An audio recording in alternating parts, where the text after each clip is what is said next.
Manipur, we are in a green zone, but we cannot deny the entry of our brothers and sisters and our children who are stranded outside this state. Many peoples, many students, many patients are stranded.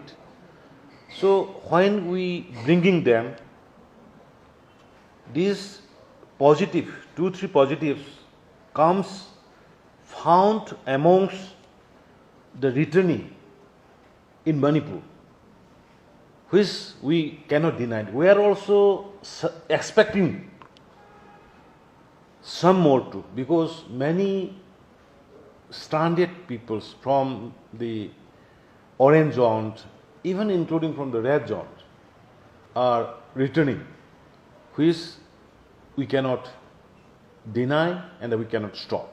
So the state government is fully prepared to face the consequences, and we have enough staff, strength, quarantine center, testing facilities.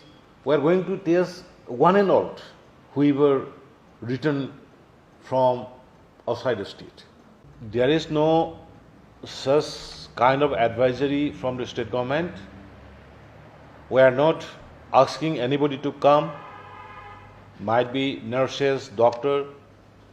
We feel proud of them when they are working in Calcutta, when they are working in Delhi, when they are working in Chennai, when they are working in Maharashtra, serving the patients, serving the peoples.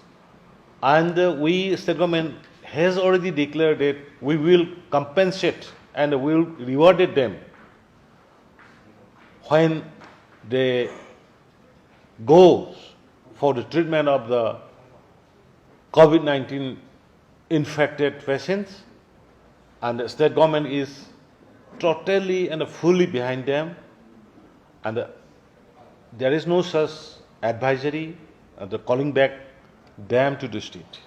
There is no such advisory, but if the persons, if the nurses, if the doctors doesn't feel comfortable in their service company, in their center, in the hospital where they are working, that is up to them. But I cannot also force them to stay there. See, it is their choice.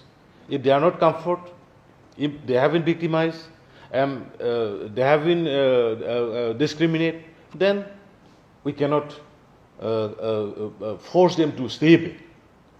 That's the reason. That might be the reason why they are coming.